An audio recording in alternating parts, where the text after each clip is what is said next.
hello friends नमस्कार जय माँ समली आ देखो मुझे यहाँ मोर सान जेठानी घर आसीचे आउ किसी टिके हेल्प करवार लगी मोमोज बनाबार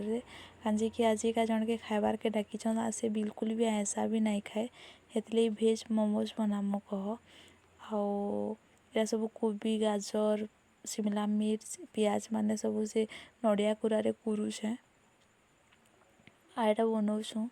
आ सब एटा पियाज पुची सब नून थी देकरी माने पानी गरा निचुड़बार लगी सबुआड़े सानी दौछूँ कह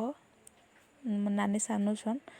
आमर मोमोजटा देखो के चेपटा है माने बिल्कुल है क्रीज तो बिल्कुल नहीं पड़ते फास्ट टाइम बनाऊँ तो देखबार के जिते आसान लगुला बनाबार लगी बाकी प्रैक्टिकली करला बेले बिल्कुल भी नहीं हेबार माने बहुत मेहनत लगुचे आउटा तो हो गला जल्दी जल्दी बाकी क्रीज बनाबाटा बिल्कुल भी नहीं होते मैंने बहुत डिफिकल्ट रे बापा हो नहीं थे बिल्कुल भी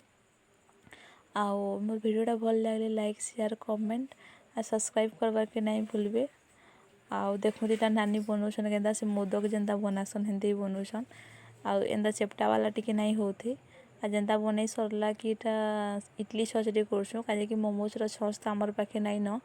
आ इडली सचरे ही सिझे दौछूँ आउ दीटा जाक सिझाऊन आहरी बाकी भी बोली जाइए पछे सिझाबे आ मुझे घर के जीवी बहुत टाइम हो जाता न 3:10 हो जाता न आ घरे भी रंधा बड़ा अच्छे तो नानी के कहली चटनी मान बनाब सिझाब उतराब न आ मुई घर के जाए कहली आटा देखो बड़ माँ शुईछन आ घर आड़े बलते ढुकी जाऊला बेले ताके खेदी की बाहर करबी आदि पला भी कह आउ एटा देखो तांगर दुआर पानी पीछे बलत आ इवनिंग टाइम रे पलै आसली मोर सब काम सारिकी आउ सांगे सांग भी ढोकला बनाले फेर छुआ मन को भल नहीं लगे मोमोज कहीकि आउ ढोकला भी बनाले ढोकला भी बहुत टेस्टी होता आ मोमोज मोर खाइला बेले कि बहुत हार्ड होता कहीं कि दुकान ने सब गैस रे गरम होती